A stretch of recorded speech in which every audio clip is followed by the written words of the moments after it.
Ja, it takes two to tango, würde, glaube ich, der Engländer sagen. Einen guten Freitagmittag. Herzlich willkommen in der Bundespressekonferenz zur Regierungspressekonferenz. Ich begrüße die stellvertretende Regierungssprecherin Ulrike Demmer und die anderen Sprecherinnen und Sprecher der Ministerien. Und es geht los.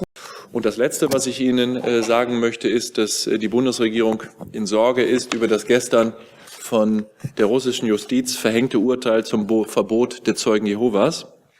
Dieses Urteil reiht sich ein in eine Reihe von besorgniserregenden Entwicklungen, die wir zurzeit in Russland bei Grundfreiheiten und Rechtsstaatlichkeit beobachten. Das Recht auf Religions- und Weltanschauungsfreiheit ist in der Allgemeinen Erklärung der Menschenrechte sowie im Internationalen Pakt über bürgerliche und politische Rechte fest verankert. Zu deren Respekt und Wahrung hat sich die Russische Föderation bindend völkerrechtlich verpflichtet. Wir fordern Russland auf, sich an diese internationalen Verpflichtungen zu halten und auch Angehörigen der Zeugen Jehovas die ungehinderte Ausübung ihrer Religion zu ermöglichen. Wir erinnern auch daran, dass am 7. April die Außenminister der Gemeinschaft unabhängiger Staaten und damit auch der Außenminister der Russischen Föderation eine Erklärung zu Toleranz und Nichtdiskriminierung gegen Christen, Muslime und Angehörige anderer Religionen abgegeben haben. Aus unserer Sicht sollte das auch für die Glaubensgemeinschaft der Zeugen Jehovas gelten. Ich danke Ihnen für Ihre Aufmerksamkeit. Ich ziehe meinen Hut vor Dr. Schäfer, Sprecher des Auswärtigen Amtes, und dem, was er in seiner Stellungnahme ausspricht.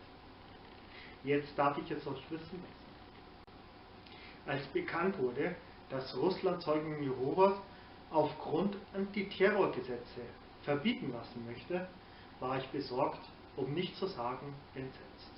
Aus diesem Grund teilte ich in persönlichen Briefen diese Befürchtungen Mitte März dem Bundeskanzleramt und dem Bundespräsidenten mit.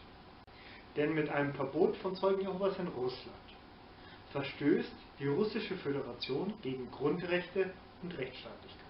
Mit Verfahrensbeginn verfolgten deshalb Botschafter aus aller Welt den Prozess, direkt aus dem Gerichtssaal in Moskau.